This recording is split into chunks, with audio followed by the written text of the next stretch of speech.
Partia në pushtet VMRO DPMN ka bërë të ditur se blokada që LSDM-ja, Levica dhe BDI-ja po i zbatojnë në kuvent janë të drejtuara drejt për drejt kundër qytetarëve dhe se viktima më e madhe e politikës së tyre të papërgjegjshme është diaspora maqedonase, e cila sipas tyre edhe njëherë është lënë në plan të dytë për shkak të interesave të ngushta partijake të LSDM-s, Levicës dhe BDI-s. VMRO tha se me bllokimin e zgjidhjeve ligjore për përmirësimin e shërbimeve për diasporën, LSDM-ja, Levica dhe BDI-ja tregojnë se interesat politike janë më të rëndësishme për ta sesa nevojat e qindra mijëra qytetarëve maqedonas jashtë vendit.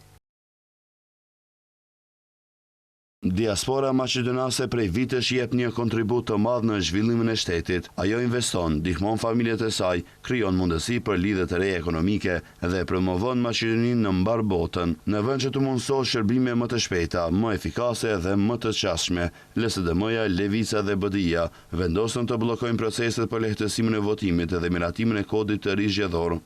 VMRO njoftoi se synimi i tyre është një administratë moderne, efikase dhe e qasshme, e cila do të jetë një shërbim i vërtet për diasporën.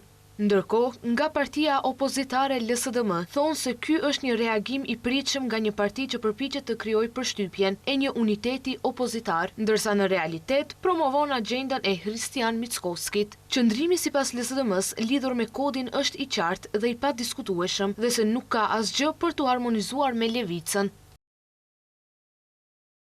Ne nuk do të pranojmë propozimet që hapin hapësirë për manipulim zgjedhor, veçanërisht kur bëhet fjalë për votimin e diasporës edhe për modele që favorizojnë një parti në dëm të zgjedhjeve të drejta dhe transparente.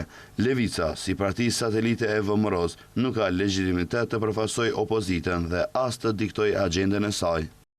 LSDM-ja ka theksuar se roli i tyre gjatë periudhës së kaluar është më se i qartë të ushtrojë presion ndaj partisë opozitare që të pranojë zgjidhje që janë në interes të Mickoskit e jo në interes të zgjedhjeve të drejta. Ata thonë se nuk do të marrin pjesë në çfarëdo koordinimi që synon të fshehë problemin e vërtet që VMRO dëshiron një kod zgjedhor që do t'i mundësojë të kontrollojë dhe të manipulojë rezultatet zgjedhore.